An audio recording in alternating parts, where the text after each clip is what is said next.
All right, I'm going to call tonight's meeting to order. Roll call is first.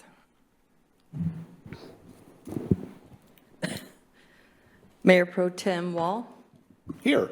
Mayor Matsumoto Wright. Here. Councilmember Murray. Present. Councilmember Payne Donovan. Present. Councilmember Woodard. Here. Councilmember Sonmore. Here, attending remotely via teleconference. And Councilmember Ryan asked to be excused. Move to excuse Councilmember Ryan. Second. It's been moved and seconded. All in favor? Aye. All opposed? He is excused. Next is our city manager's report. Thank you very much, Mayor, Mayor Pro Tem, members of council. A few things to mention tonight. First, on Tuesday, we had the open house for the 56th right-of-way. Very well attended. I was happy to see that. A lot of good conversation happening.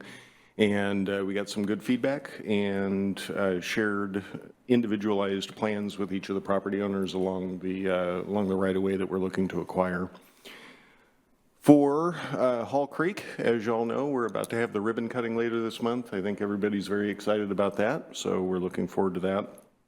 And wanted to remind everybody that the Safe Routes to School project that we've been working on for quite some time is about to start construction. So staging for all the construction materials will start on Monday the 15th, and then construction will start on Wednesday the 17th. So we've made sure that we've talked to and mailed letters out to all the property owners within about a block of that intersection about what's going to happen, if there needs to be impacts to driveway access and things like that, minimize those as much as possible, and who to contact. So we wanted to make sure we communicated that.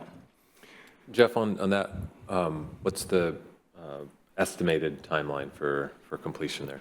So contract days, total number of contract days is through September 19th, but we're doing everything we can to get that project finished before school starts.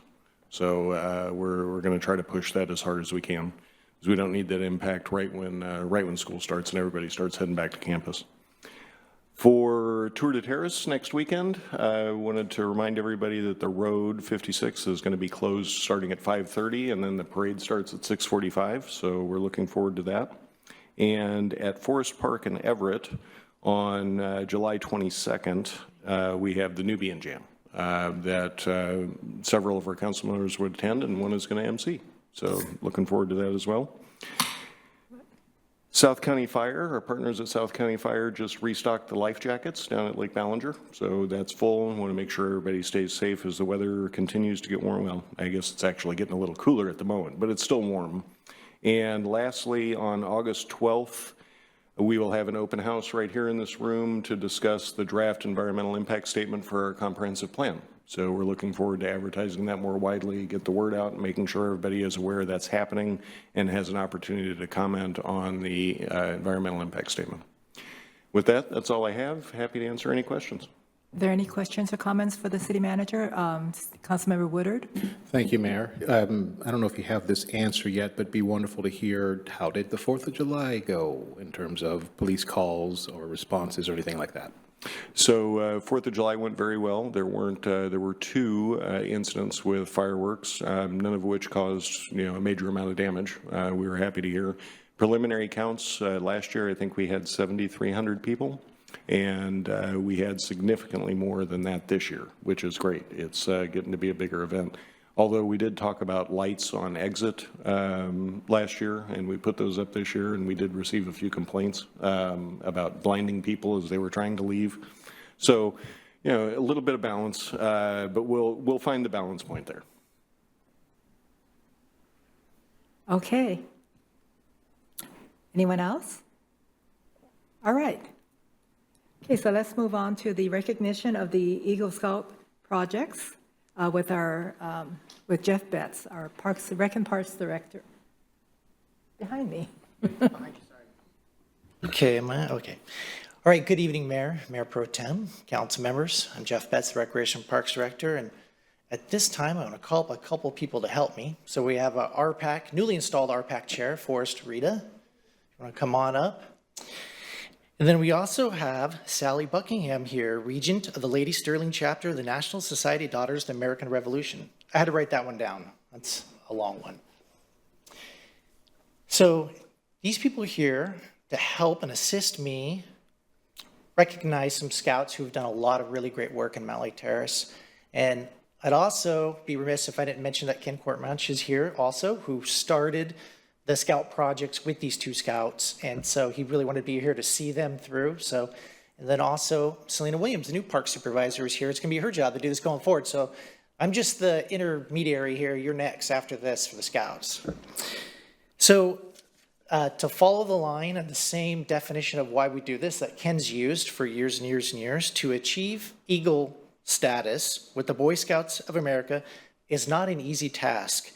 One of the many requirements of the candidate is to execute a volunteer project that benefits the local community.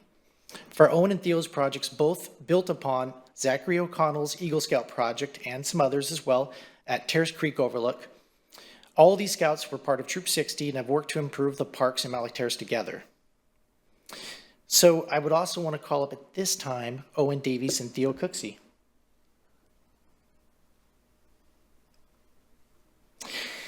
So first of all, standing to the right of Sally is Owen. So Owen approached the Recreation and Parks Department with the interest in completing an Eagle project in the city at the end of 2023. After meeting with staff on site at Terrace Creek Overlook, Owen opted to replace the worn out split rail fence that is on both sides of the trail. And in fact, that was the original split rail when the development happened, and there were numerous pieces of wood that were laying on the ground. So it wasn't as much of a fence anymore as it was just some wood on the ground. So after determining that was going to be his project, Owen was able to fundraise everything that was required and obtain all the necessary materials and also all the volunteer labor to construct the fence with no staff or city assistants to provide those materials or labor. And then he was able to construct that fence in May 2024. So the city would like to thank at this time Owen with a certificate of appreciation, which Chair Rita will read here. Good evening. Thank you, Owen. On behalf of the City of Mountlake Terrace, in recognition of completing an Eagle Scout project at Terrace Creek Overlook, replacing the split rail fence along Lion Creek, we appreciate your hard work and your dedication to public recreation facilities. Okay. And then Miss Sally Buckingham also has something for him as well. Did you want to say something? Or do you want to wait till the end?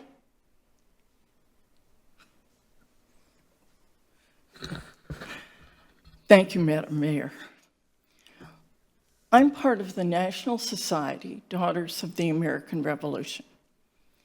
And it's my honor and privilege today to present United States flags flown over the nation's capital in the Scouts' honor. I work with Congressman Del Bene to make this happen. So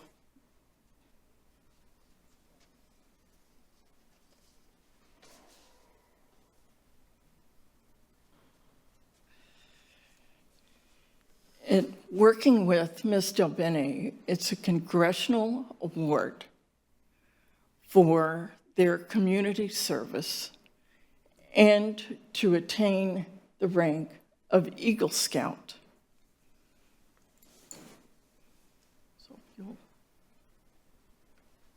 It is an honor and a privilege to present you with the United States flag, flown over the United States Capitol in our nation, Washington, D.C., on June 1st of 2024.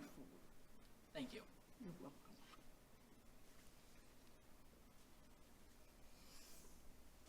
welcome. Okay, we're going to move on to Theo now. So a couple of things about Theo's project. He was also part of that larger project at Terrace Creek Overlook. And his specific scope was to resurface the existing trail with wood chips and install a bench at the south entrance. Theo had a number of volunteers and also raised all the necessary funds for supplies. And as a result of both of their hard work, Troop 60 has now turned in their application to adopt Terrace Creek Overlook officially. So we'll have another adopted park. So the City of Mountlake Terrace would also like to thank Theo with a certificate of appreciation, which Chair Rita will also read. Thank you. On behalf of the City of Mountlake Terrace, in recognition of completing an Eagle Scout project at Terrace Creek Overlook, resurfacing the trail and installing a bench along Lion Creek, we appreciate your hard work and your dedication to public recreation facilities. Presented to Theo Cooksey. Thank you.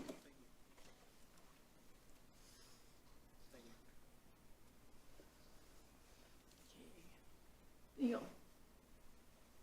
it's an honor and a privilege to present you with the United States flag flown over the nation's capital, Washington, D.C., in your honor on June 1st of 2024. Congratulations. Thank you.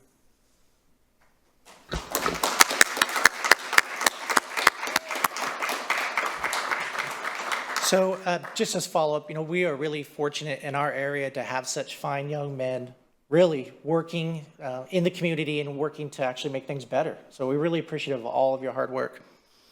Also now, I'm sure the council would like to take opportunity to maybe get a photo with the scouts. Okay, we could do it right here. If you want to come up. Ken, you want to get in the photo?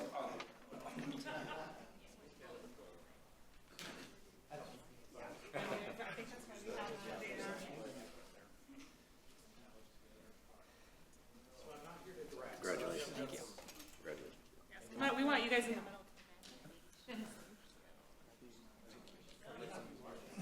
Oh, man. Well, why don't we put that maybe the mayor and oh, here, yeah, you go this way. I'll go this way. There we go. Then maybe Sally. Yeah. No, it's We'll fine. fold in. Okay.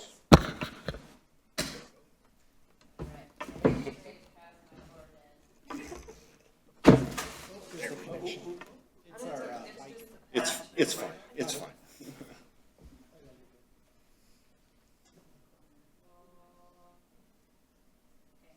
Landscape, maybe?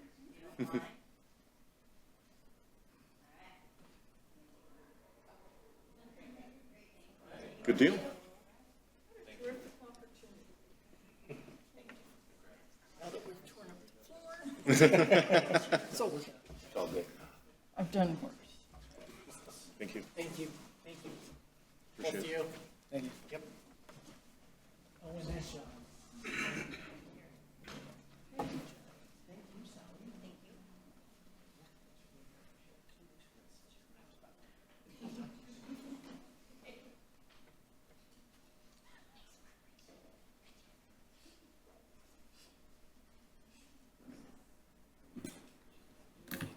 Okay. Our city is really lucky to have participation from the Boy Scouts, the Girl Scouts, and so on and so forth. We're really, really lucky. We have so many projects. We have a lot more projects too. Thank you so much.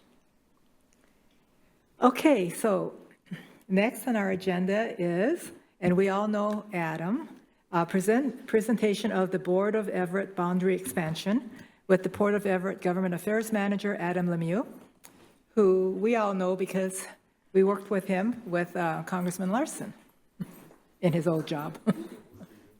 Oh, you have to lift it. All right. I see how it is, guys. Give me a little share. Well, I am told, thank you very much, Mayor, and am I on? Oh, no, you have to, There we go. the red light goes All right. I'm going to get all these things worked out before I actually start talking. Thank you very much for having me tonight. It's a pleasure to be here in your new facilities. It's new, well, sorry, it's new to me. I know it's been here for a little bit, and really great to calm my nerves sitting out here and listening to the music in the park today. And I don't know if there's any constituents online tonight, but this is important, and I'm glad they're listening in, but they're missing out on some pretty great tunes out there. Let me see here. Do I need to reclaim host? It says reclaim host. No, yeah. I don't want to mess anything up for your IT guy, so. I think you're just going to do your slideshow, right? There you go. Oh, and it's already, I can just ignore this? Okay. All right. I'm going to run through a quick slide deck here. It's not my way of usually talking, so I'll blow through it pretty quickly, but stop me if you have any questions or you see something that's interesting that I don't address. You also have some materials in front of you that are for you to read afterwards, and I'm going to help you reflect and search for more questions if you have any that we don't address today, as well as some materials that kind of show what the Port District currently does. It's a lot like what you're doing tonight. We have our Music of the Marina kicking off, and we fill a lot of the roles for our constituents in our district that you guys do in these types of community events. I'm going to start off quickly with an overview of what the Port of Everett is, and get into a little bit about what public port districts in Washington state are. We're very different than any other state in the country in how we approach ports and port districts, and we'll jump into some of those details. Please stop me at any point if you have questions.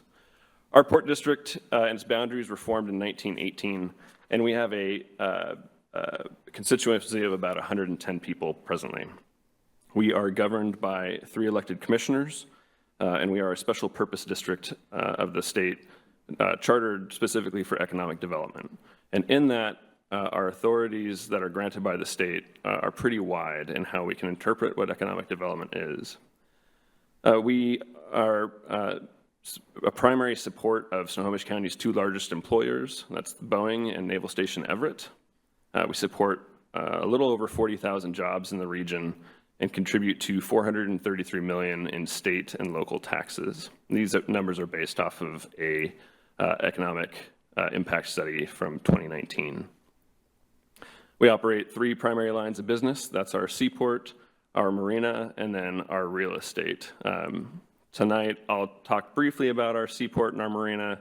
That's probably not a big priority for you all here, and we'll talk about our 3rd line, which is our real estate. When it comes to our marina, we operate the largest public marina on the West Coast. We are the 2nd largest customs district in Washington state. When we talk about the impact of our seaport operations, we move about $21 billion in exports from our seaport facilities. We're the 3rd largest container, they're the 3rd largest container port, but we are a very distant 3rd to our friends down in Seattle and Tacoma. We are also a strategic commercial seaport. This is part of how we serve the Navy. It's a partnership that we have with the Department of Defense to create readiness on the West Coast for any kind of national emergency.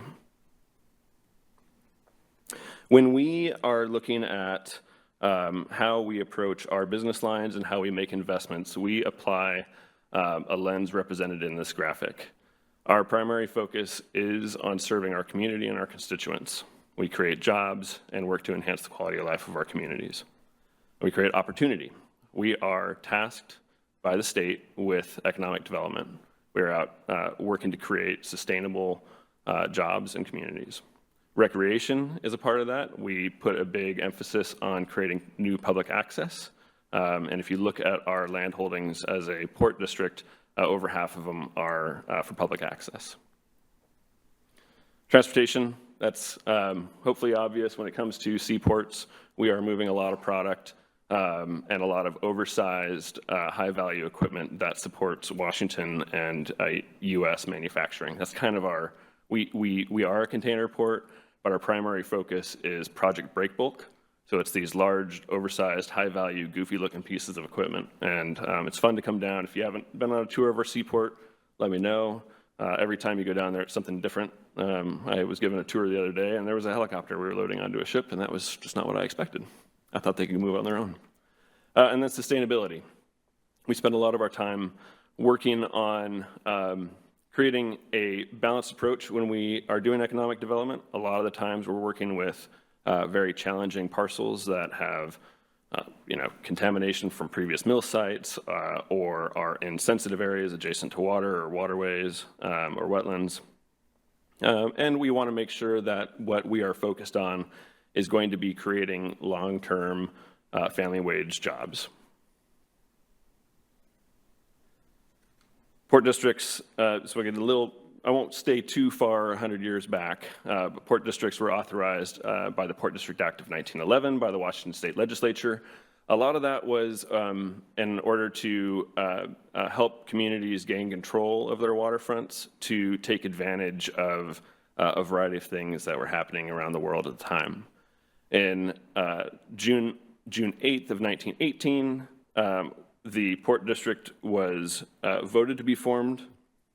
It failed as a county-wide measure at that time. The purpose of it was to grab the waterfront and turn it into a shipbuilding spot for supporting the war effort at the time.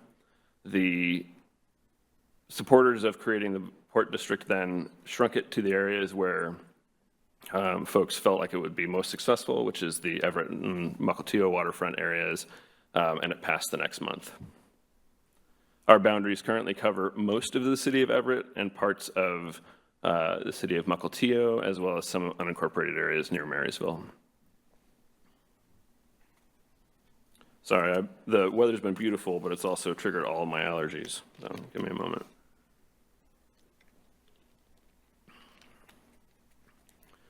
This is a bit of our history. I'm going to walk through a bit more of the milestones in terms of our role in the economy here in the region. Some key dates, there's plenty here to look at, but and some key dates in terms of how we have been reactive to our community's needs over the last 40 years. In 1987, we, working with the state and the county and the region, sold 110 acres of port property, which was our old Norton terminal. It used to be a fruit terminal when we moved a lot of stuff through the water that way, in order to develop Naval Station Everett. In 1983, we started expanding our shipping terminals. They're quite small at the time to support the developments that were happening at the Boeing Everett assembly site, or I guess at that time it was a factory. In 2008, this was led by the state, but also the region, in order to secure the future of aerospace here in Snohomish County. We created the Mount Baker Terminal, which is, you can see it from the Mukilteo Ferry Terminal if you look to the right. It's actually in Everett city limits. And then in 2016, the port led a 13-year effort to try and transfer surplus property from the Air Force on the Mukilteo waterfront, as was the desire of the community. It came to the port and we redistributed it to Washington State, City of Mukilteo, and Sound Transit in order to build the new ferry terminal and the train station and for the city to use for economic development.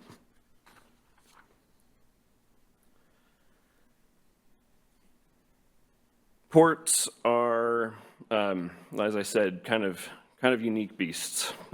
We have a variety of different tools that we can access to meet the wide range of authorities that we have when it comes to economic development. These are just kind of a snapshot of some of the things that we focus on. I talked to you a little bit about our boundaries. This is overlapped against some of the different communities that we have. You can see Mukilteo city limits and Everett city limits in there. Our three districts are illuminated in colors there: yellow, red, and green, against the blue line, which is our port district. So we have little chunks of weird spaces up there, and Hat Island. The port is governed by 3 elected commissioners. Each of them are on 6-year terms. The Port Commission is responsible for setting the policy of the port. And we'll get back to governance again soon, because I'm sure you have some questions around that. The Port Commission hires an executive director, my boss, Lisa Lefebvre, who's the CEO. It carries out the commission's policies. I feel like I missed a page there, but we'll just jump right into taxes. So we are a special purpose district. We collect a property tax. There's a couple of different graphs there that you can look at. We are collectively, because we're not the only port in Snohomish County. We, of course, have the Port of Edmonds, but collectively, ports are one of the lowest taxing entities in Snohomish County. If you look at the pie chart there, We tried to put a bright color in for where ports fit into the grid, although I suppose we probably could have made the chart bigger to make it more visible. But I am not in our marketing team, so there's probably a good reason for that. Port of Everett operations are also self-funded. So tax revenues that come into the port right now are around $6 million, and those are all used for, in our port district communities, to fund capital projects, public access, and environmental cleanups. My salary, the salary of our commissioners, the costs for operating our seaports or our marina, all of those are paid for with port revenues that we generate off of those activities.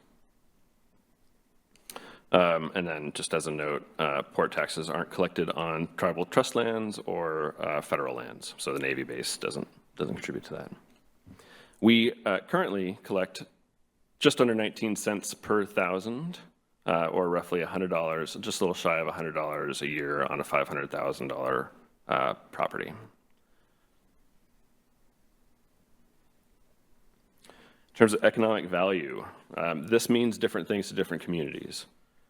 You're going to hear me talk a little bit about how if you've seen one port in Washington State, you've seen one port in Washington State, and there's 75 to choose from. Just to run through here quickly, we are part of critical infrastructure in supporting Snohomish County's employers and manufacturers. We work to create diverse and sustainable economies that generate family wage jobs here. We make investments in tourism, recreation, and then quality of life amenities. And we believe it is our role to be an environmental steward to work to improve the quality of life for Snohomish County residents. Getting to how we got to this discussion today on boundary exploration.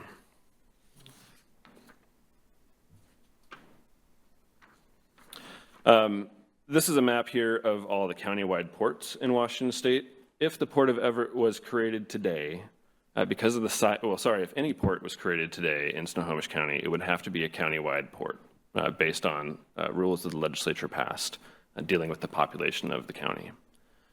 You can see Snohomish County isn't marked on here, but it's, of course, between the ports of Seattle and the ports of Bellingham. Ports of Bellingham represents Whatcom County. Of course, Seattle covers King County. There's many other ports that have very different areas, and there are many different counties that have ports that basically cover all of their counties. They're just split up between multiple ports. So for example, Skagit County is entirely in a port district. It just might be the Port of Anacortes or the Port of Skagit. Snohomish County is not. And the reason why we want to illuminate this is we believe that ports help create competitive economic competition and deliver for communities and economic development. And we feel that we do that for Everett, and we think it's important to illuminate what other counties around us have as a tool in their tool belt that many of the communities in Snohomish County don't have access to.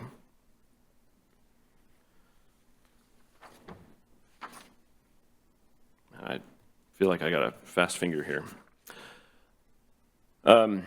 During our strategic plan outreach in 2018 and 2019, we heard from a number of communities that were interested in the port expanding boundaries in order to gain access to some of the resources that we have or can tap into. We are limited in how we can make investments in areas outside of our boundaries, and how we can partner with neighboring cities to advance specific economic and community priorities. So we are able to do this to a certain degree. The Port of Everett does not represent anybody in Marysville or Arlington, but we have entered into an MOU with both communities to help bring new tenants and investments into the Cascade Industrial Center.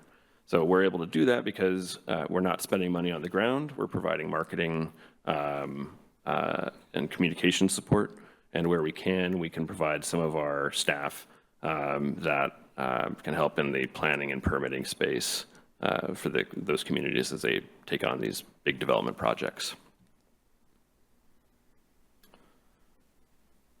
In the spring and summer, we started engaging at the direction of that strategic plan with the leadership throughout Snohomish County in a variety of different ways, and we continue to do that outreach today. We still have a few more communities that we have yet to meet with the city councils. We'll be doing that before the August vote. Starting in the summer through the fall of 2023, we started community engagement, and that included a public survey, and I'll talk a little bit about some of the results that we got from Mountlake Terrace citizens. We summarized that feedback and then made a specific recommendation to our commission on next steps at the end of 2023. The survey, this is a survey just of folks that were interested in tapping a QR code or contacting us about this. So it is limited.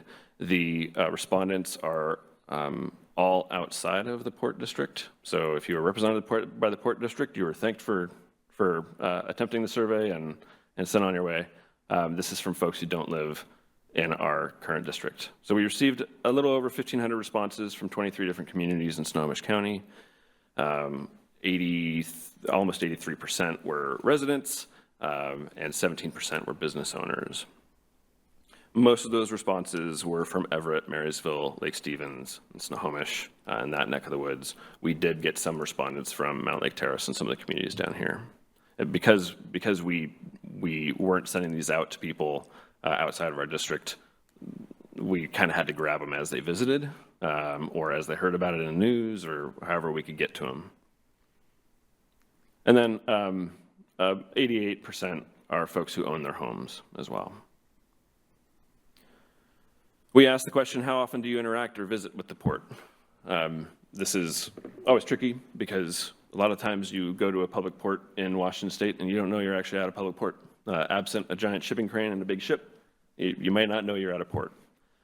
59% of all respondents visit or interact with the port between daily and monthly. So there's a lot of interaction with the port in some capacity of folks who know that they're there. We asked them to rate the priorities of the reasons that folks had asked us to consider boundary expansion into what is most important in their community, what they felt was most important in their communities. The top three were restoring, enhancing, and protecting the environment, adding recreation and quality of life amenities, and creating and maintaining jobs.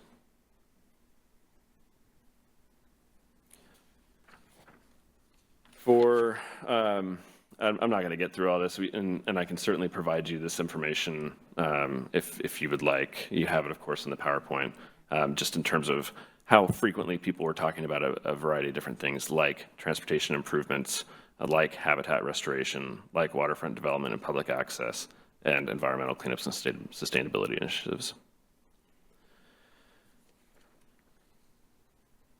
40% of the respondents and 51% of business owners were interested in being able to tap into available port resources.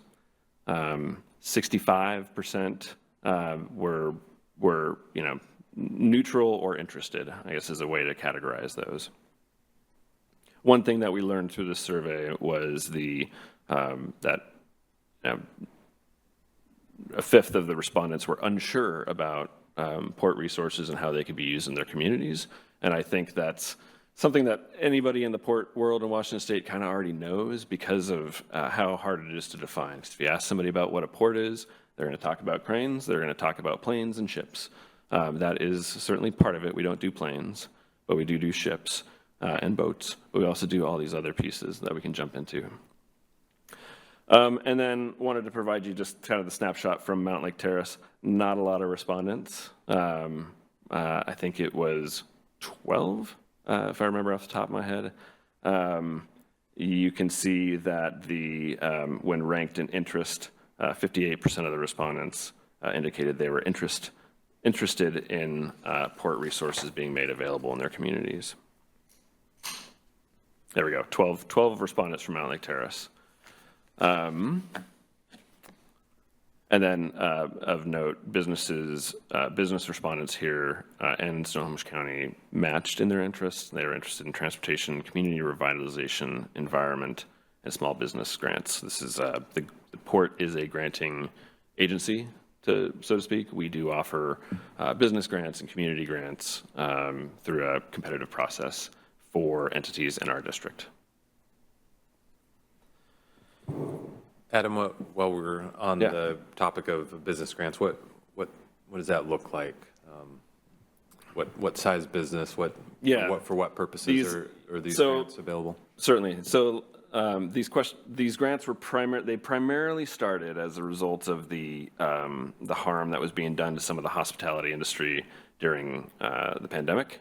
They were made to help businesses adapt, create maybe outdoor seating, that sort of thing. We don't, our focus in the granting space is small businesses. I think we don't have a definition of what a small business is, but it's probably the small business that all of us think of, not the 5,000 employees and less sized small businesses. Yeah.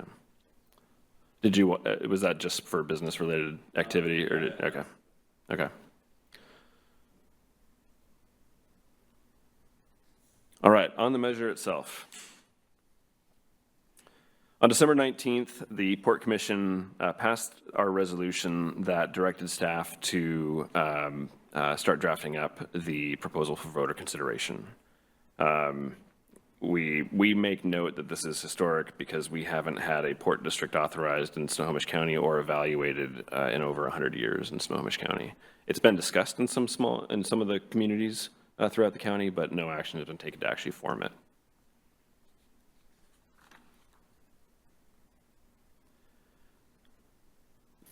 In order for this to be enacted, you got to think of a port district almost the same as a city council district, where it must be in a contiguous area. The measure must be passed by the Port Commission in order to explore a boundary expansion. It then needed to be approved by Snohomish County Council in order to be added to the ballot. And then in August, this is on the primary election, on that August ballot, it just needs to be passed by a simple majority, so 50+1.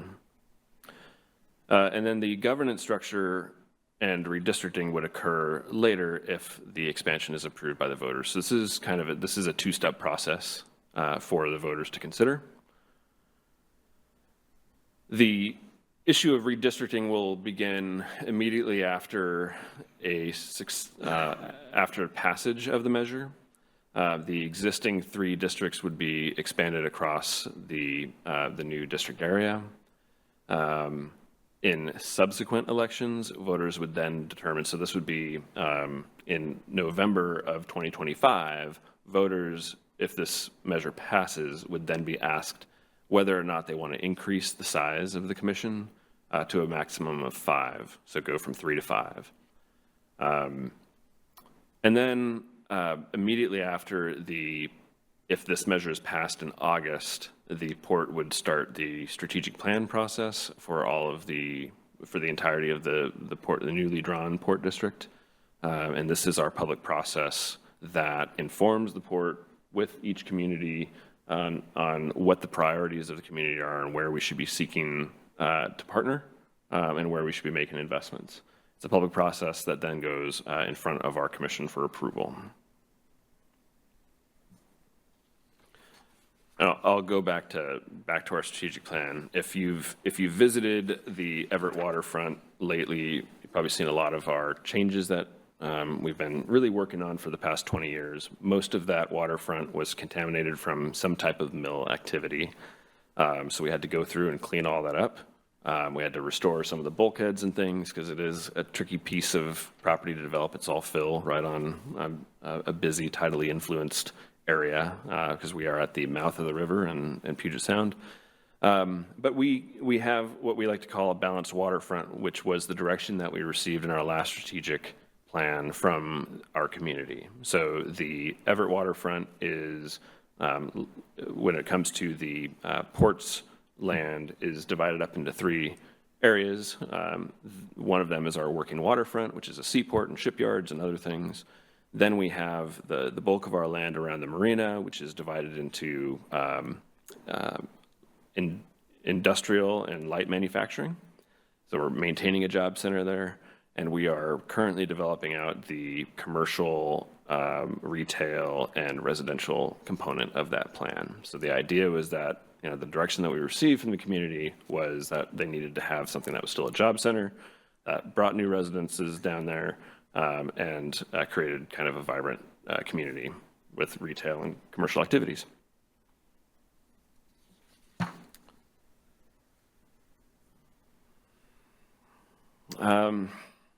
This goes into a little bit more of the governance structure. The voters will be asked if they want to expand the size of our commission, and depending on the public process prior to it, we would be determining whether or not those would be districts or if there'd be at-large positions.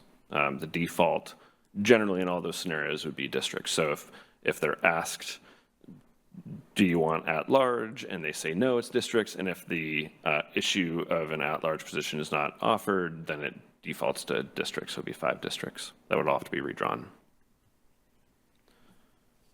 Usually that one gets a hand, so I'm surprised I didn't get one tonight. We'll come back to it, I'm sure.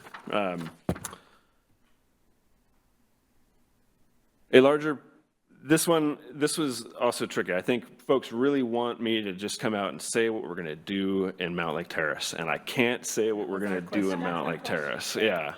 Yeah, exactly. I want. Yeah, right. Yeah. Now we are going to put out an RFP for a grocery store in Everett, but that won't impact you unless you're up in the area. I'm sure it'll be lovely. But think of me as a representative of the city, where the city is not going to be able to promise something next year without going through its process. We are not a candidate for office, and so we can't say what we're going to do. We can talk about the resources that we have access to. We can talk about how we use our funding now. We can give examples of what public port districts look like in other communities. And then we basically ask you, is that something that's interesting, which is what we're doing right now on the ballot, and then open up that process, that public process of you all telling us what your priorities are, and how you expect the port district to partner with you. Is it that the port, in the past, the port has acquired properties, cleaned them, or built them up to make them more appropriate for development, built the development, secured the tenants, or some range of all of that. We have a variety of different arrangements at our properties right now, where in some cases we have cleaned the property and we have then sold it to developers. Right now, our focus is not to give up waterfront property and to maintain control of that, public control of that asset, but we'll build the building, or we'll partner with a developer to build the building, and we will partner with a developer to fill it up with the types of businesses that we are told by our community that they want. So in Everett, we are breaking ground very soon. The equipment's being rolled out for kind of the last part of our phase 1 development of our waterfront to build 2 new buildings, and those buildings are going to be built by the port. It's port land, and we have already negotiated the leases, and those buildings are full before they're going to be, before ground's even broken. So we got, these are waterfront amenities. These are, there's a rustic cork is a wine bar that's coming in there. We have, some of you may be familiar with Tapped, which operates out of Mukilteo and Bothell or Mill Creek. We have Menchie's soft serve bar. Those types of things are moving in as soon as we have these buildings completed. So we have a variety of different ways that we approach development. Sometimes it's entirely us, and then other times we work with our partners to do it. We also partner on a variety of different types of projects. So I'm going to use an example that I know really well that is done or almost done, so that I'm not on the hook for committing to anything in the future, and that is the expansion of the creek bed over at Lake Ballinger. That is an example of a project that the port can point to that we've done in different communities where we've partnered and we've contributed, or we've contributed to the costs or to the process and planning of a project like that for environmental restoration. So those are some examples. You will not get any commitments out of me tonight, mostly because I'm not the CEO and because I'm not authorized to do anything here because you're not part of a port district. Well, no, I'm sorry. You can ask me a different way. Okay, thanks. These are just some of just a quick snapshot of the milestones and how we got here. These are all dates that have been completed. We did a variety of open houses. Because we are a government entity, we are limited limited to just sharing facts about what this is and what this isn't. And so we conducted several open houses, and a gentleman who told me at our event in Linwood said that he comes to these regularly, and I was hoping I'd have a fan in the crowd, but he's not here. So, and that's it. Happy to take any of your questions, and I hope to give you more satisfactory answers. Thank you. So who wants to go first? Because I have questions too. Councilmember Murray, and go first. Okay. Thank you. Yeah. And we haven't met, I don't think, so I'm No, Erin. hi. It's very nice to meet you.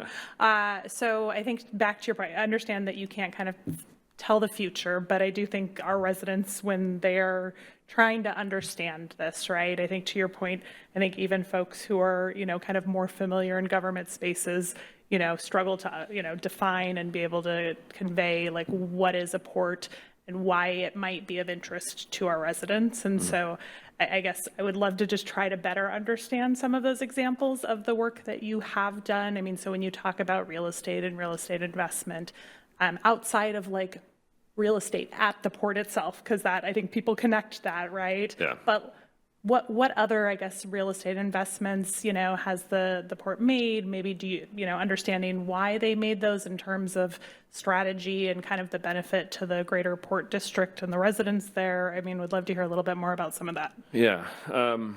There's a couple different ways that I can attempt to answer that for you. I mentioned before that when you've visited a port, you visited a port in Washington State, and it's going to look nothing like any of the other ports that you visit.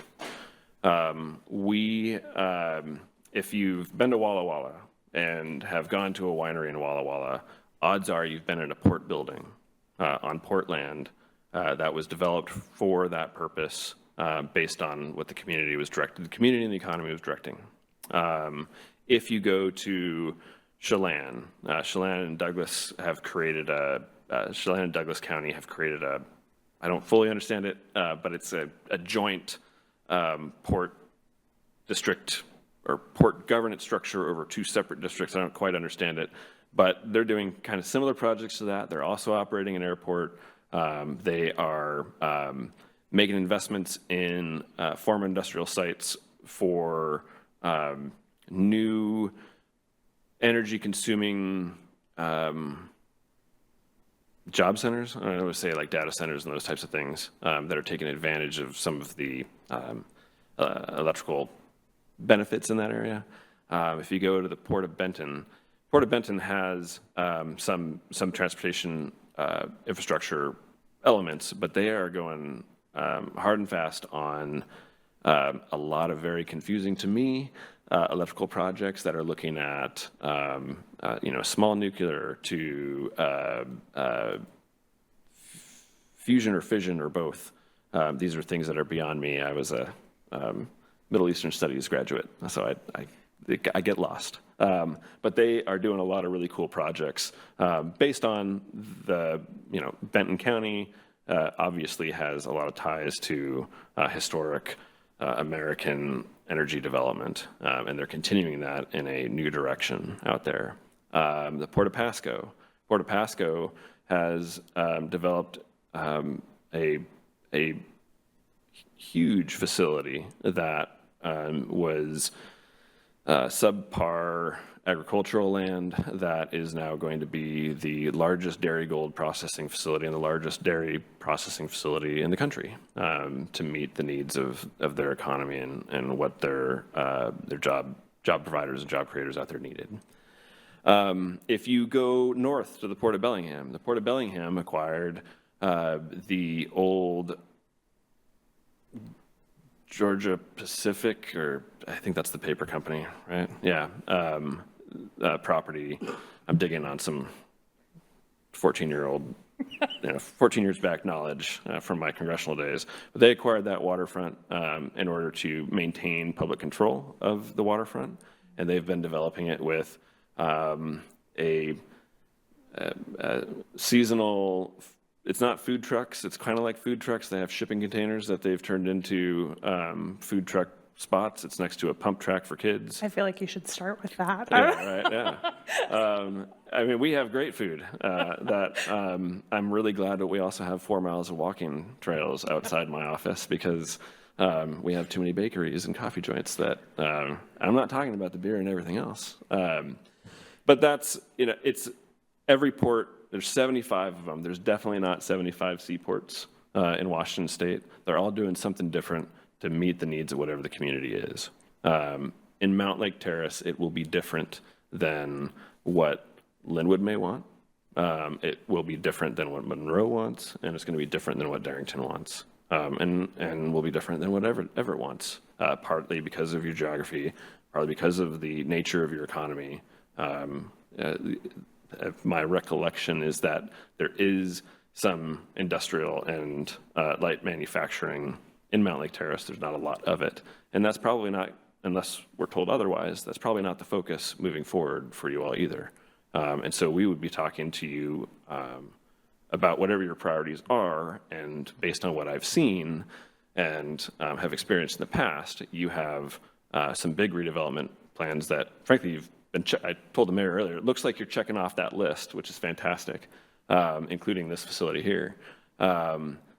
And I know that you're working on some additional funding in the future to try and bring some more tax dollars back home, and that's an area where the port can help to a degree, depending on the details of those projects. So I understand the city's looked at a RAISE grant.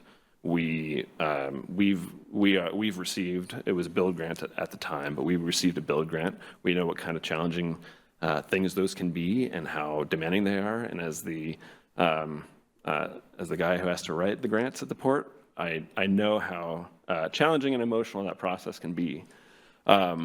We have assisted other communities on those to provide just another set of eyes, another set of skills, another set of planning or design help.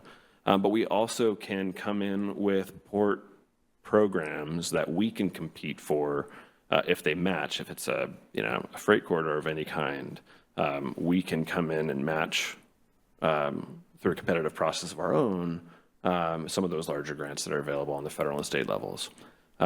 We have programs that are available to ports that they look like they're designed for seaports, but they're pretty broad if you get into the details, and we can certainly partner with that. You guys don't have rail crossings that I am aware of, but we can partner with some of our other communities to deal with some of the at-grade crossing issues, or the I'm thinking of the Meadowdale recovery project where the county got a Chrissy grant to widen the rail bridge that goes over the creek there. And it's a beautiful project. We can help compete for those funds. And in addition, when we're talking about tax collection, we're around $6 million in our current catchment area. Our budget this last year was $68 million. So when it comes to our capital budget, for every dollar of tax dollars that we spend, we're bringing $7 of other revenues to invest in those properties. Never mind bonding capacity and other things that we can tap into to help develop properties or projects. I'm trying to run right up to that line and give you something a bit more satisfactory, but I've made some references to some of the projects that we've worked on in Everett before. There's a Riverside project, I forget the actual name of it, I wasn't with the port at the time, that was mill property, pretty dirty, needed to be cleaned up. We went in, we cleaned it up, we brought state grant dollars in as part of that cleanup. It's a Model Toxic Control Act that we partnered with the state for a 50-50 cost share. We cleaned that up. We got it ready for development, and then we sold to developers, and there's a variety of, there's some logistics warehouses out there, but then there's some other industrial uses because that was the right fit for that property. There's a project that we recently completed called the Baywood, we called it the Baywood site. It was a former Baywood company. I think they did doors, I'm not quite sure, but it was dirty, needed to be cleaned up. We went into a partnership with the state and the developer where we restored the health of the waterside pieces of the property. We put in a path that's a continuation of the trail system that the city has and the port has. I don't remember the total length, but we added to our trail system out there. Pretty neat, beautiful piece of property that overlooks some of the really interesting eelgrass estuary that exists out there. And then the developer was then able to complete his project, which is there's some requirements that we put on there about a certain level of jobs before we sold that property that had to be guaranteed. And so there's a variety of uses that's happening in that warehouse facility there. I talked a little bit about some of the properties that we have that we're redeveloping on the waterfront. We are currently wrapping up construction on the roads and utilities for our phase 2 of our waterfront place development. And that's going to open things up for a developer who is leasing the land from us that is going to be breaking ground on a $700 million development that is first going to be residential. We hold the lease on the land, they will own the building, and then it'll turn into a commercial and retail development after that. So does that give you a little bit more? Pick a port, we can talk about a project. Yeah. I was gonna say, well, maybe I was gonna say, I want to give everybody else a chance too, but I did have one, I guess, additional question. So I talked to real estate often as like big and macro, I guess, kind of in talking about some of the smaller business support and economic development, which we talk about a lot here and we're very excited about. And I think, which again, I don't know that our community always understands what that means. And to your point, can mean lots of different things. I guess I'm curious to hear maybe a little bit about, some of the work that you guys, maybe that other ports do in terms of supporting municipalities in economic development outside of just the work that goes on at the port directly. Yeah. Well, the state and county all provide, varying services that support communities. We often can duplicate those. We can also do it in-house. We can, trying to think of specific examples, and I'll look to Mukilteo right now, which is it's a bit early for me to say what that's going to look like. But we have entered into a partnership with the city of Mukilteo. The waterfront was originally envisioned to be the ferry terminal, which is completed, the sound transit multimodal facility that's down there, and then a great NOAA research station that was going to focus primarily on ocean acidification research. It was a dilapidated World War II building that they were operating in before. It was pretty terrible, and they were going to rebuild a $40 million facility, and it was going to complete the promenade for the city on the waterfront. And that project, it's personal for me, and I can get a little spicy on it, but they decided not to complete it. And then the community was kind of left with there was going to be a $40 million investment in that waterfront.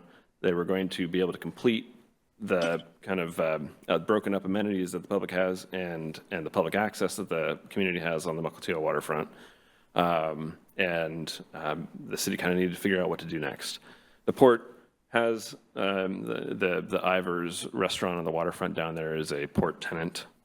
So that's a chunk of our property we acquired as part of the preliminary agreement that we have with the city in our partnership, we acquired the old ferry terminal lanes. There's a parking lot there now because that's the urgent use on the waterfront, especially this time of year. But we are working with them on drawing up an agreement on how to proceed in a partnership on a new waterfront destination for the community and for visitors. The process so far that we led was a community visioning process. Before we embark on any kind of project in the community, we want to know that it's what the community wants and they want us there and doing these things. We created a visioning council that was made up of a variety of different interest groups that use the waterfront, including the city, of course, the tribes, and then users. There's a big scuba community there and other things. And then put together kind of a full scope of the vision that they have and what the mission should be for the use of the waterfront, with sensitivities to the cultural and historic use of the lands. And then we took it to the community at that point, and it was one of the best open houses that we've had and best comment periods we had. We had 840 respondents, I think, to that one. And the remarkable thing about it is that the community and the elected leaders and the visioning council separately all landed on the same things that they wanted for that, with the same priorities, which is fantastic. It's unheard of, I think. So we're in the process of moving forward on that. We're doing it in a way that clearly articulates what is going to be the city's responsibilities, what is going to be the port's responsibilities, and how we're going to remain committed to the vision that the community has told us that they want.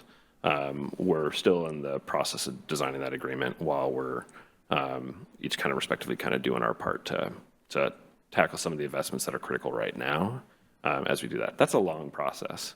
That's a long project. If we talk about some of the other things the port has done that are on shorter timelines that I think are pretty impressive, the Kimberly-Clark Mill site was vacant for 11 years. When the port acquired the property, from acquiring it, we cleaned it and built a terminal on top of it. And the project was finished in 2 years. It was finished in 2 years, a $40 million project with a $20 million cleanup associated with it, done in 2 years. So some of these things, when you're dealing with sensitive and challenging pieces of property, it's going to take us some time. We're going to do it in partnership with our communities and really deliver what it is that they want. And some other things where it's already part of our plan, we can execute quickly. Another thing that I feel like I haven't quite answered your question yet when it comes to economic development. We are busy in recruitment when it comes to companies or industries. That's kind of where our focus has been primarily. We're not recruiting small shops, although we obviously are doing that with our waterfront redevelopment right now and bringing in new businesses. We do have our grant program that's available. We do economic analysis for different areas and different projects. We, of course, can be the developer, which is unique for a government entity in the state. We can be the developer of a property to open it up, whether that's just installing the infrastructure, because that's what the community needs is infrastructure out to these spaces, or revitalizing the infrastructure, or being the developer, building everything and lining up tenants that meet what the community wants in that space. I'll probably have more. All right, I'll ask you one just quick question, then I will make space for other folks. So now if we were part of the port, we would have a representative that we could directly share that we'd like the Jetty Island Ferry expanded in terms of the time period. Sorry, this sounds really, this seems very unique to one. No, I'm just saying if we were part of. You live here, right? You're not a constituent. Yeah, no. So, yes, you would have a commissioner that we could talk to about those important issues. Yeah, yeah. But I'll pass along your comments. Thank you. Yeah. Thanks for being here. I know. Right? Yeah. We have Councilmember Sunmore waving her hand. Go ahead. Is anybody else? I couldn't see if you guys were raising your hand. I could only see the presentation. I had it on the view. Well, you can go You right ready now. for me? Yes, Okay, so some of this, sorry, I'll just be honest and kind of go out there on a limb and say some of the concerns that I have. I heard this would benefit 4 square miles city with transportation, be more competitive in businesses, economic development, and be a developer. And you know that we're only 4 square miles. And so I'd like to know how much, if we pass this, our average homes are not 500,000, but going on the $500,000, and that would cost a taxpayer another $100. How much money would you be looking to bring in from the city of Mountlake Terrace? Well, that's a great question. I don't have an answer for you based on a community level, what that would mean. Oh, you could just take our housing numbers and times it times that times $100. Yeah, I don't. And if anybody has a calculator. And then I'm assuming that you've already done that for the other cities as well. And so how many other cities are you looking to go out to? Is it all of Snohomish? It's all of Snohomish. It's all of Snohomish County except for Edmonds. Okay, I saw there. Okay, Yeah. So right now in 2022, your revenue was $42 million. In 2024, it went up to $48.6 million. And your overall operating and capital budget is $83 million. So what all do you need this extra money for? So this is getting back to our strategic plan where we were asked by communities to start making investments in their towns. We don't have that ability to do that now if they are not inside the current district. So this isn't a question of your numbers are right. They're not the latest. Our budget right now is $68 million. It's on your website. It just said that your most recent, you just had a recent $40 million investment in the Norton terminal. And I don't know if that's the one you were talking about. Yeah. But on your website, you just adopted your 2024. It was the 83 million of operating capital, and you're saying it's lower than that? I'll have to double check my numbers. I may be stuck in our capital budget versus our total budget. So again, our commission has been asked to explore boundary expansion in the past because communities have been looking for us to be a more involved partner than we can be without them being in our district. So the ability to invest in projects, the ability to do the cleanups or do the environmental restorations or create the public access, we cannot do unless there is a direct revenue tie to the port. And then at that point, that money wouldn't be sticking around in the community. It'd be coming back to Everett and Mukilteo and the parts that are in the district. So without us being able to, without a community being in our district, we are not able to make investments or do projects in those communities in a way that benefits that community. And so we were asked. Can I ask, then you would be taking the $100 off of, I don't know, let's just say it's $10 million. You would be taking our $10 million, putting it in your overall budget, and then the 3, possibly 5 council commissioners would then divvy up that money against certain cities. So what would be our return on investment for our city? I'm not able. Only 4 square miles. Yeah, I understand the question, and I'm sorry I'm not able to actually answer it. It would be, it'd be the same as. I'm not going to actually talk about how the state and feds invest their money, but I can't, without being able to look to a strategic plan that we have a scope of or a list of projects that we could partner on. I'm not able to tell you how much. Yeah. And then my other question is raise grants. That we just went out for a raise grant, and we understand the process with that, as I'm sure you will do too. What happens if all our cities want raise grants? You would help them all, and we'd all compete against each other? Well, I suppose a raise grant is not something that would be a very interesting scenario. Raised grants are not easy things to take on. And if there isn't a component that is relevant to the port, we may not be able to actually help you. You know, our expertise is going to be limited to certain types of property developments, certain types of infrastructure development, which is what RAISE is going to be focused on. And we may not add value to whatever that particular project may be in each community based on whatever the. Go ahead. And what I didn't understand, is this ballot just going to be just Mountlake Terrace, just the city of Briar, just the city of Linwood? What are you going out all at once? Countywide. Okay. Yeah, because we can't create a countywide. So so each of those cities are going to be expecting the total amount of money. It'd be really interesting if you could tell us what the total amount of money that you would be bringing in from each of these cities, and then how much would be going back out to the cities. Because your budget's pretty big already. And so that's what I'm wondering, what would be the return of investment in the city of Mountlake Terrace?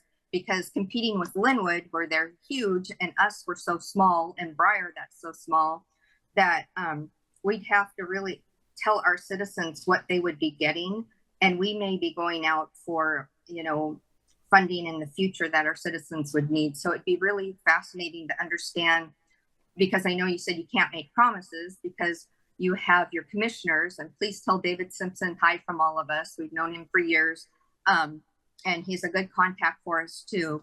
But I'm just I'm trying to understand, because I'm not sure that you're promising us that you'd bring in a builder or you'd clean up a site, or if we'd see that right away. And so that's what my biggest concerns are, because sometimes when you hear something's too good to be true, you kind of question it, because I'm wondering what happens if we just went out for our own measure and got $100 extra from each of our households, of what we could do with that, because our return on investment would be 100%. And so that's where I'm getting with the questions. And Sure. I'll stop there. Sure. Yeah, and it all would depend on what kind of project you would be pursuing with those funds. We are able to engage in different types of activities than a city is authorized to do. So that could be part of the difference. When we're talking about the size of our budget, the size of our budget, again, our budget is, when we're talking about tax revenues, our tax revenues are a small chunk of our total operating budget and our total revenues. Our revenues primarily come from our seaport operations and our marina and our property, in that order. And so when we are delivering projects in the community, we only spend our tax revenues on capital projects, environmental restoration, and public access. And when we are spending any of our tax dollars on those types of projects, we're generally bringing $7 of other port revenues on top of that dollar of tax investment. So I don't have an answer for you right now on how much we're talking about in revenue collection in Mountlake Terrace, but I'll see what I can get you. Thank you. Yeah. All right, thank you. So now we go to Councilmember Payne Donovan. Thank you, Madam Mayor. And Adam, I'll sort of keep on this theme of that Councilmember Sonmore is bringing up, and I think it's a valid one, and one that I hear from folks who are wondering sort of about this question of equity, because Lord knows that, you know, ports in Washington State have as you said, proven record of returning providing return on investment, and we've got tons of gas stations that could be cleaned up, and a light industrial zone that, you know, provides living wage jobs, and there's a ton of potential here, as is with the rest of the county. So this sort of strategic planning and governance sort of element is, I think, really key to for us to understand, and I think you're doing a great job, but I'll just leave this as a comment as much as a question, because I think you've laid this out for us already. But I think it's, you know, as Councilmember Sonmore says, we're 4 square miles at the center of the universe here. But when we've got a countywide, you know, scheme that may be rolled out, it's, I think, really important for us to understand how we might work with an expanded countywide port, and, you know, how, what that looks like in terms of jobs, in terms of sort of workforce stuff. Because I know the port, you know, does provide a lot of economic benefit to us here in terms of knock-on effects of jobs that result from, you know, interesting shaped stuff that rolls off of ships. Yeah. I think this equity piece is really important as we look at bumping up people's property tax bills and another $150 a year. Yeah. Thank you for all this, and it's I think a message that needs to land right, because there's a lot of opportunity, I think, and a big question mark here still. Certainly, and I would say, you know, I can't answer that. Sure, but I think, you know, if we look at any part of any of our communities in a representative democracy, we have the same challenges. I know in my town, that is something that is being talked about a lot, and where past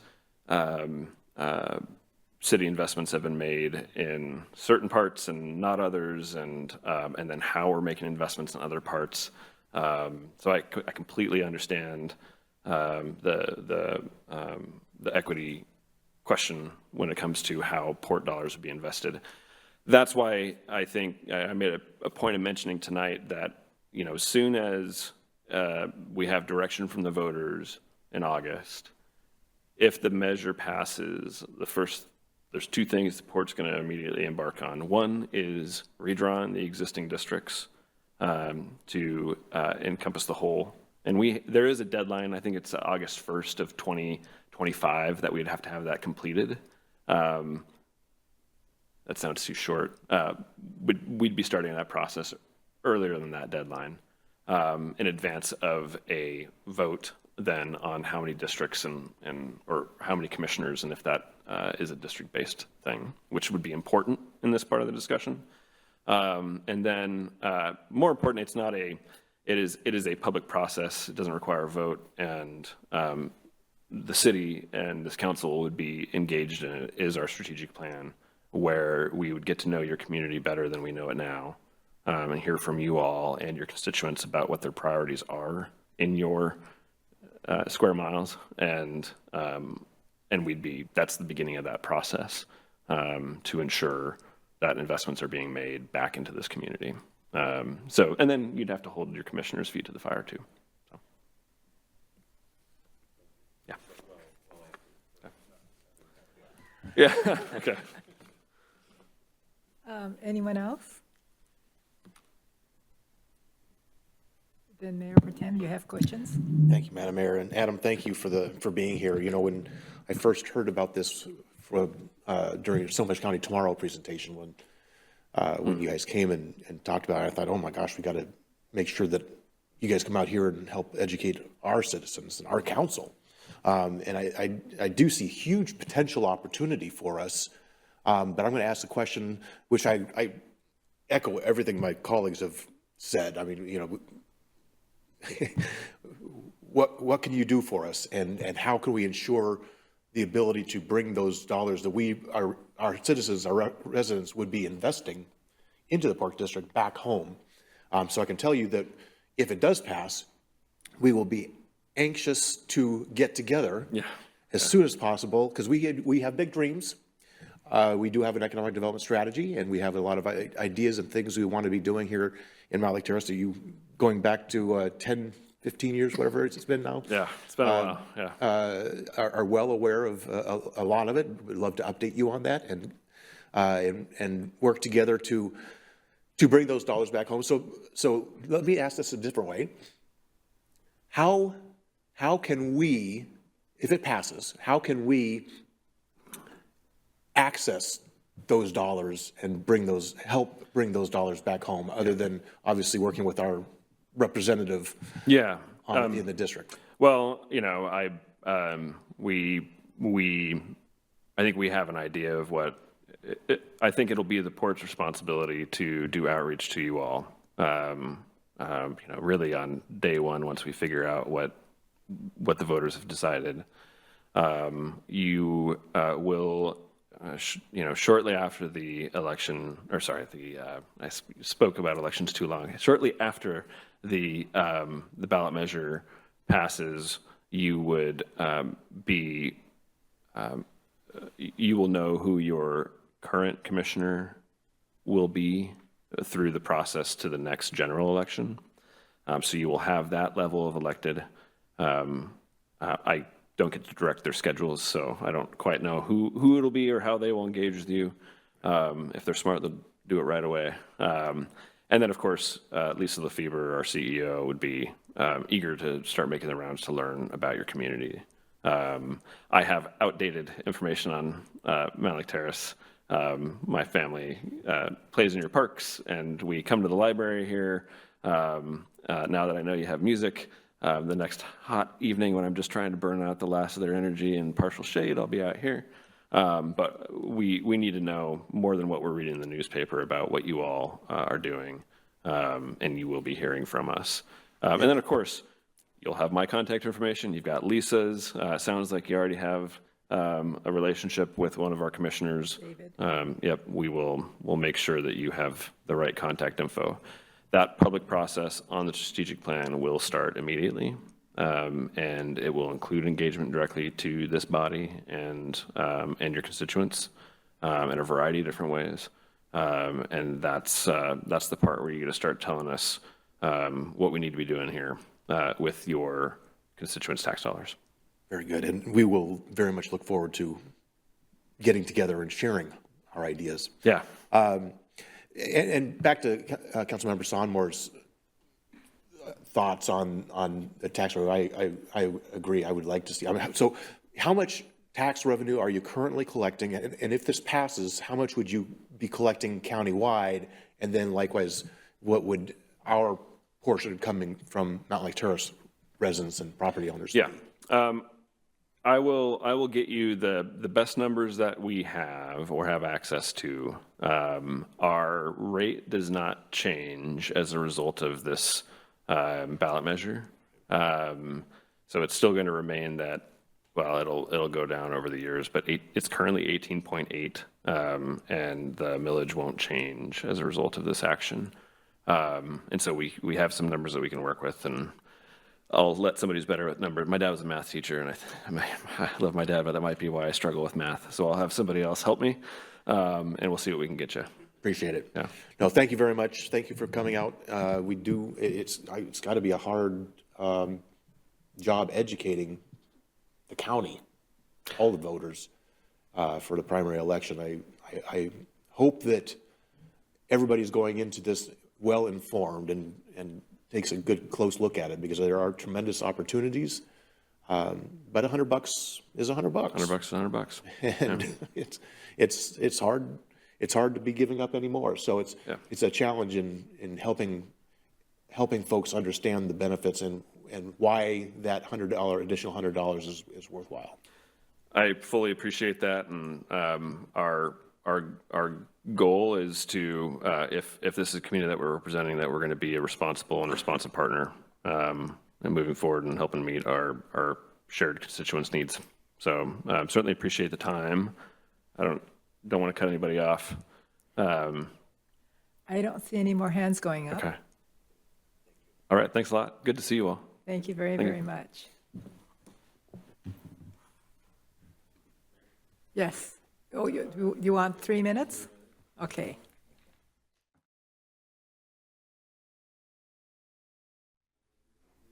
Okay, all right, we're back in session. Oh, Recording in progress. all right, now we're back in session. And next thing on our agenda is the review, the resolution to apply for Washington State Recreation and Conservation Office grant for Evergreen Playfields 4 and 5 with our Recreation and Parks Director, Jeff Betts. Well, good evening Welcome. again, Mayor Pro Tem, and council members. So as mentioned, we are going to review a resolution, and this has been done many times by the council. We reviewed these type of resolutions from the state. It is to apply for a community outdoor athletic facilities grant, and that is to design and construct infrastructure improvements at Evergreen Playfields 4 and 5. So tonight we'll go through some background information, the location, project description, the RCO grant, a schedule, the request of council, and discussion and questions. This slide also shows the location in a map here. You can see maybe you can see it. It's kind of small on here, but it's in the middle of the city. Let's put it that way. We're right next to Terrace Park School and the Recreation Pavilion. So the Evergreen Playfield Complex is located in the center of the city. It is, the initial complex was constructed in 1976. The tennis courts includes tennis courts, ball fields, playgrounds, multi-sport turf field, concession stand, and restrooms. And it's been constructed over time and reconstructed as of now with financial support from RCO. That furthest north field, Evergreen 1 and 2, that multi-sport turf conversion was in 2020. Phase 2, we are currently in design. We're actually in permitting right now for Evergreen Playfield number 3 and tennis court renovations. And then phase 3 is lighting upgrades at Evergreen number 5, and that will happen next month. So as mentioned, Evergreen Playfields number 4 and 5, and we call it that because Evergreen Playfield number 4 is the west diamond and number 5 is the east diamond, and they combine to form one complete soccer field or 2 ball diamonds. So it's located north of Terrace Park Elementary School, and it actually has 2 different parcels. It's a shared ownership of the field, which is one of the reasons why we have an interlocal agreement with the school district. So the west side of the field is owned by the school district, and the east side, the smallest portion, is owned by the city. So the project, as proposed, would rebuild the field's infrastructure. The irrigation and drainage are all from the 1980s, and some of the more obvious issues that we've had are wet infields when it's July and August, and it shouldn't be wet. So it's there are issues with the drainage and the irrigation, and frequently they need to be solved with a call out from a parks employee to go out and try to make a quick fix. Additionally, it does cost quite a bit in water costs because we realize that the irrigation is not very efficient and the drainage does not perform as advertised. So many times we're watering more than we should on that field. So it would also call for new backstops and dugouts, which are original as well, new fencing, a new accessible pathway, which is highlighted in purple on here. And then in addition, the total project cost would be $1,383,000 to replace what we already have, essentially. So the Community Outdoor Athletic Facilities Grant is new, and it is a one-time grant. And so this grant is a $1.2 million limit, and we are requesting from RCO $1.2 million, the full amount. And the eligible costs include outdoor athletic fields, tracks, baseball, soccer, sport courts, kind of running the gambit on outdoor type athletic activities. So no match is required also, which was another reason why the city was very interested. Staff were very interested in pursuing this. The city cost would be $183,000 based on the project scope that we have put together. So the schedule for the project, for the actual grant application, full applications were due June 27th. So just an initial screening process occurred and we passed the initial screening. So it's at this point where RCOs came back to us saying that you need to get authorization to apply. So everybody's doing the same thing that we're doing here tonight. Technical completion for the project is due August 15th, and project evaluation will occur September 3rd through 30th. The initial grants will be awarded October 15th of this year, and then, so it's a lot faster than typical grant processes. And then they will award additional grants next year as well, and then all the funding will be expended. So this is funding that is left over from the Seahawks Stadium construction 20 plus years ago.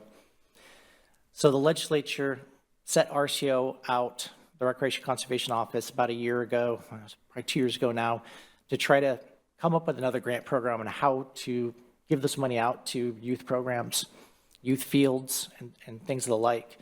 Well, the last session, they did authorize a certain amount of money to go through this. It wasn't the full amount of money. Some of it did go to some other stadiums, minor league stadiums around the state, but some of it will go to the program.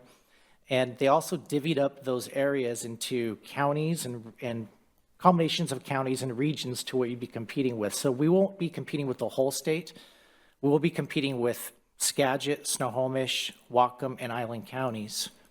And so the preliminary numbers of the initial applications, I think there were 24 applicants in our region.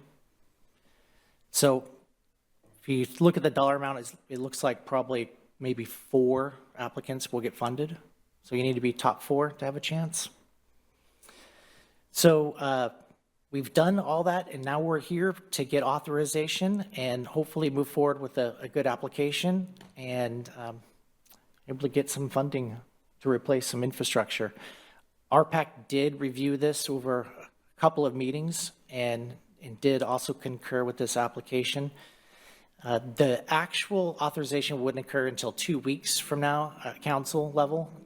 It's scheduled to be on consent at council's discretion, but staff does recommend that the council vote to authorize the city manager to sign that attached resolution on the 25th of July. Are there any questions? We have any questions? Councilmember Woodard? Thank you, Mayor. Firstly, what a wonderful program. Just when you start thinking you're losing hope, you learn about a program like this, and just a little bit of ray of sunshine. That said, what can we do as a council to make your application stronger, if anything, other than obviously voting yes as vehemently as possible right now, but nonetheless, seriously speaking, like, is there something else we can do? Because, you know, you just named some counties that have some very interesting dynamics, and it's interesting that they'll be in a mix like this when I think, wow, you're going to put Playfields on top of your priority list compared to some of the other things you're dealing with, which we're not in that scenario. So I'm like, is that a story we can tell, or is that part of the evaluation? Like, what can we do to tell this story that this would be a great use of money? I mean, I'm not sure there's much more. We've been able to gather some letters of support, and that's really the main way we can get the community to tell us they want the project. And if they do that, writing letters helps. So sending letters to the city is always a great thing. We've rounded up about 14 letters of support so far from different organizations that are interested in seeing the fields improved. So that's probably the greatest way, is to be able to combine those and send those in. It strengthens your application. Has that part of the window closed, or is that still can happen? So we did initial gathering of those letters, but there still is time to submit those.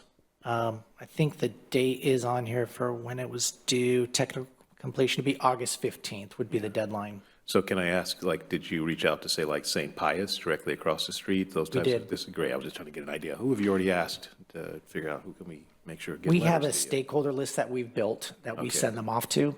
Not everybody submits them, but Yeah. we do our best. So then maybe that's a good place to start. On that list that you created, so it won't be news to them, maybe you can share the, here's who didn't with the council. We can look and see if we know anybody in those respective spaces and go see if they just didn't get the mail that day. This is a great opportunity. So I'm personally saying I would do what it takes to get more letters if that's going to help this project. Yeah, I'd be happy to send that to the city manager of the list of who we sent the letters to and Perfect. and send that Yeah, to so council. I'm speaking for myself, but I'm encouraging my seatmates to do the same. All right. Councilmember Murray? Thank you, Mayor, and thank you, Jeff. Yeah, I would echo Councilmember Woodard, appreciate all of the work that goes into seeking out these funds, and I think this would be an incredible project for our community. I guess just kind of circling back to your comment about the school district and the shared space, I guess, are they part of this grant process? And maybe you could just help us understand that side. Yeah, the school district did submit letters of support, and them being partial property owners, they have to give permission to even do this as well. So they have done that. They have a letter they've given us. The difference of this grant than most is that school districts are actually allowed to apply for this grant too. Most time the state supplies funding to the school districts, right? So they aren't allowed to apply for state grants. But this one is a different one. So there are a lot of school districts who have applied. Edmond School District has not, though, on their own. But so also nonprofits are allowed to. It's really open to anybody and everybody. So there's little leagues that are out there applying for these, and they're trying to make it really simple. So it lowers kind of the bar of access for everybody to be able to put in a good application, especially with no match requirement. Oh, interesting. Okay. Well, thank you. I appreciate that the school district has provided a letter and is partnering with us in the process. Thank you. All right, anyone else?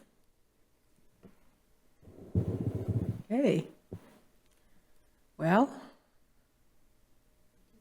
yes, we want to do everything we can to help you on this one. Okay, and then next, we are going to the next one, right? Oh. There is no water feature, unless you count irrigation and drainage. All right, we'll move on. We'll move on to number 7, which is the review of professional services agreement for construction management and administration with Exeltech Consulting Incorporated. Absolutely, and thank you for having me again. So this agreement with Exeltech is to undertake construction management and construction administration for the Veterans Memorial Park Trails project. The Veterans Memorial Park Trails project has obtained all permits and actually went to bid this week. So construction should begin sometime in August or September, pending the full vetting process of that bid. And so part of that in the construction of this huge project with federal funding involved, it's very, very complicated when there's federal funding involved. And it really takes a lot of staff time and dedication and experience, and as well as a lot of expertise in very specific areas to pull something like this off. So in May, the city did publish a request for qualifications for construction management as well as construction administration services to support city staff. And really, the inclusion of those federal funds is what makes the process much more detailed than a typical construction project. So Exeltech was the one submittal we received in the process and was determined qualified and was selected to move forward into scope development and contract negotiations. So that process has now been completed as well, and the scope and fee have been agreed to pending council action, and that's attached to this item as well. The contract cost is $244,086.41, and that includes the scope of inspection, coordination, administration, management, and testing services. This contract amount also includes, though, a $25,000 management reserve fund. These services are just not something the city typically could provide in-house, as we only have one construction inspector, and that's utilized primarily for development services, not for in-house city projects. Additionally, the Parks Department has one project manager that manages multiple projects simultaneously, is not able to dedicate 8 hours a day for this project once it goes to construction. So the contract is funded already with local grant dollars, and they were previously approved as part of the budget process. So with that, 2 weeks from today, on the July 25th meeting, staff recommends that council moves to approve the city manager to execute that professional services agreement with Exeltech. And that would be in a form that is approved by the city attorney. And that can also be placed on consent calendar if council wishes. Any questions? Are there any questions or comments on this one? I don't see any, so we can move on to the next. And that is the review resolution for the interlocal agreement to accept grant funding from Snohomish County for HVAC improvements. Great. So this item is a grant. It's really to accept a grant from Snohomish County. So March of this year, they issued a notice of funding opportunity for heating and cooling improvements at senior centers, utilizing their ARPA funds. So city staff worked with staff from the senior center and submitted an application, and lo and behold, on April 30th, we're notified that we were awarded $49,999 for improvements, and that would be for the Mickey Corso Community Clubhouse. So one of the requirements of accepting this grant is that we're obligated by September 2024. Because it is ARPA funds, and similar to our ARPA funds, we need them obligated by the end of the year. So by engaging with the contractor, it's considered obligation based on the county's definition that they've handed us, which we have already actually done. We have spoken to McKinstry about improvements at that facility, and we're starting a rough order of magnitude of cost estimates because it is a budgeted item already to do some improvements at that facility.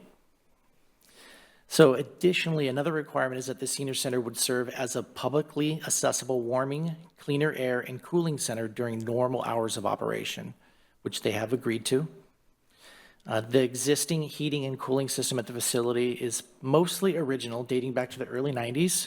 And actually, just this week, a condenser unit shut itself down and needed a repair call. Luckily, the HVAC repairman had the part in his truck and got them up and running right away. But they were much appreciative on that 90-plus degree day to have air conditioning working. As I mentioned, staff were already in the process of exploring replacement options for the system in this budget cycle. And so the award will reduce the cost that the city would incur to replace those essential systems. So similar to the other items I mentioned, that this item would be on the July 25th agenda and could be placed on consent if council elected to do so. And this would be to authorize the city manager to sign the agreements between the city and Snohomish County with final approval of the form by the city attorney. All right, does anyone have any comments, questions? Do we put it on the consent calendar? Great. All right, thank you. Thank you. And we did it earlier than what I expected, right? All right, so next we have public comment. No one signed up in person, no one pre-registered for online, and there were no written comments submitted. All right, thank you. And next is the review of the next meeting agenda. The next meeting is canceled because we're going to be going to, and I hope to see everyone over at the Snohomish County Cities Dinner and meeting. And then council comments is next on the agenda. Does anyone have any council comments? Councilmember Woodard. Thank you, Mayor. I'll just throw one real quick. It's going to require a prop. Hang on.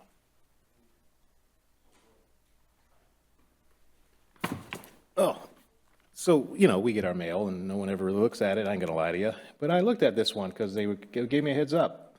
Now it's going to take a minute to find. There it is. I should put my glasses on. Page 40. Our Mountlake Terrace residents are featured, and a handsome-looking council member, I dare say. But nonetheless, truly just wanted to say, hey, thank you to our master builders of Snohomish and King counties, not once again for supporting two families in our community, but then also highlighting our actual community in their very nicely put together, I think this is quarterly put out. And so it's just awesome to see our residents showing up and getting resources. So just wanted to put that out there in case you hadn't seen it. I already have my own copy, so I'll put this back for Councilmember Sonmore. All right, thank you. Anyone else? I just want to mention that normally on July 4th, I don't complain. I listen to all the fireworks going off. Fireworks are illegal in our city. This time, the fireworks were huge. And it went on and on and on, way past midnight, way past 1 o'clock.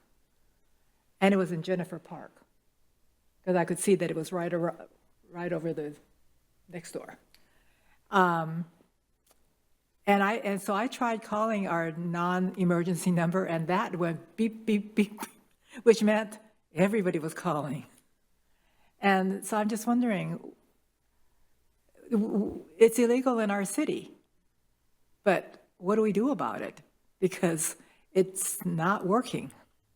And this was one of the worst. I've not said a word on any of these other years because I figure, by the time the police get there, they're not doing it. But this particular one went on for over an hour. So if I would have sent somebody there, they still probably would have been over there. But just wanted to mention, because I know people ask me, it's illegal. Why do you allow it to happen? Well, I don't allow it to happen, but I don't know what to do. So you're right. Typically, when our officers get there, they're gone or not actively doing it. So it's difficult for our officers to write a citation, but I can definitely talk to them next year prior to the 4th of July and make sure we pay special attention to that. Because after midnight, I think, causes a lot of people significant angst, especially on a work night. Well, yeah, this was 1 o'clock, 2 o'clock. It was really, anyways, and for those of us with animals, they didn't do very well for several nights after that, too. Okay, I'm done. Anyone else before we adjourn? It is independent people. We are all independent. I'm going to adjourn the meeting. Thank you.